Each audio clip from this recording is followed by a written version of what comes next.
భూదాన్ నిర్వాసితులను ఇళ్లలోకి పంపే వరకు పోరాటం చేస్తాం. తుమ్మల శ్రీనివాసరెడ్డి బట్టి పేదల పక్షమే అంటే మా పోరాటంలో భాగస్వామ్యం కావాలి. బీసీ ఎస్సీ ఎస్టీ రాష్ట్ర జేఏసీ చైర్మన్ విశాధరన్ మహారాజ్.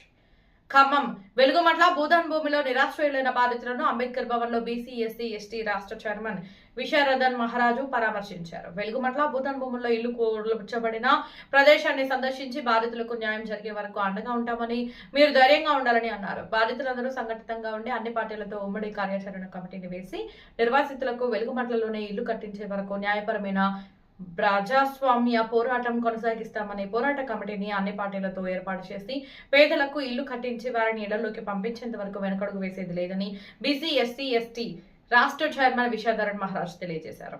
అగ్రవర్ణ ఆధిపత్యంలో బీసీ ఎస్సీ ఎస్టీ ప్రజలకు నిలవ నీడ లేకుండా చేసిన ప్రభుత్వం దోషిగా నిలబడిందని వెంటనే వారికి న్యాయం చేయాలని డిమాండ్ చేశారు. ఈ కార్యక్రమంలో పొడకంటి రాంబాబు, ఖమ్మం జిల్లా కన్వీనర్ మొలకలపల్లి సంగమేశ్వరరావు, కో కన్వీనర్లు జక్కుల రాజేష్, కటకం వెంకటలక్ష్మి, వీర్నారి, మహిళా జిల్లా అధ్యక్షులు పిఆర్ఆర్ దేవి, ఆంటోనీ సురేష్, కొర్లపాటి వీరరాఘవులు, నాగేశ్వరరావు, నర్ల శేషయ్య, ముదిరాజు, రావుల హనుమంతరావు, ముదిరాజు తదితరులు పాల్గొన్నారు.